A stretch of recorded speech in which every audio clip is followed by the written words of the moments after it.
A good cold morning to you on this Sunday morning. This weather video driven by 802cars.com, representing 802 Toyota, Twin Cities Subaru, and 802 Honda. They're all located off of Exit 7 on Interstate 89. It's cold up in the northern part of New England. We have the continuation of a flow that's relatively weak, an area of higher pressure up here. You're looking at the 500 millibar flow with a kind of a common northwesterly flow. This swings out over the ocean, develops some clouds lee of the coastal areas, and those clouds thicken as they get a little fetch and moisture fetch and show up on the satellite picture, and that's what you see this morning. Let's take a look at some of these incredible temperatures. So for this time of year, this is pretty significant. We're seeing below zero readings well into upstate New York, all of northern New England, and a lot of cold air still packing in here on a track that's going to take us in. This is these wind arrows here are at 850 hectopascals, 850 millibars, about 4,200 feet elevation or so, and advecting colder air in just yet. Looking at the area of higher pressure up to the north of us, you can see it's up here west of Hudson Bay, minus 13, and these temperatures are something else.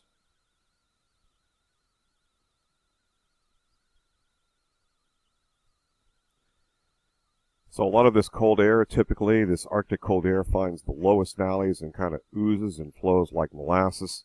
And indeed, this is a pretty good temperature inversion off surface, probably only worth about maybe 500 to 1,000 feet. So the valley bottoms, yes, are 10 times colder than the or 3 times colder than what we're seeing just a little bit aloft. So if you look at the model sounding here, projected at 14Z, it's about 10 o'clock this morning. That'll mix out, and relatively light winds will start to mix in from the north and west, and we'll see the homogenization, if you will, of the lower atmosphere as everything stews and mixes out. Okay, this is the European, taking a look at the sort of longer range scales here, mid-range.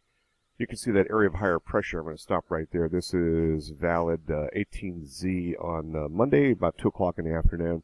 1033 hectopascal area of higher pressure, pretty significant.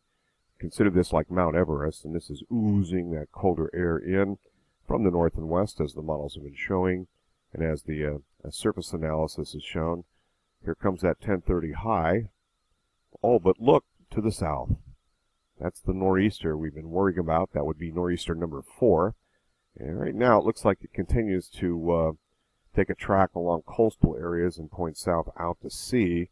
Now this would be 12Z. That's about, and this is, let's see, about 0Z on Thursday, about 8 o'clock in the evening, Thursday evening.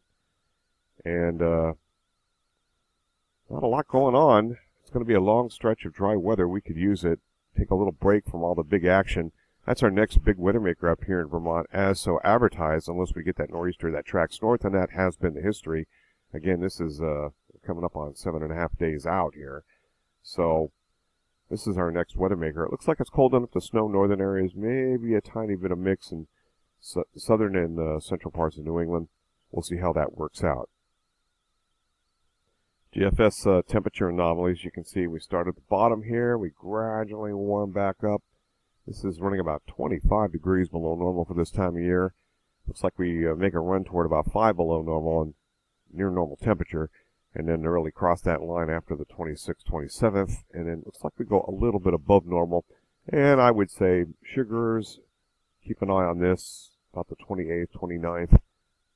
Well, after all, we're almost into April here. And the European temperatures, 41 degrees on the 26th. We try to make a run back into the 30s during the daytime highs, finally. Roger Hill, Wuthering Heights. Thanks for watching.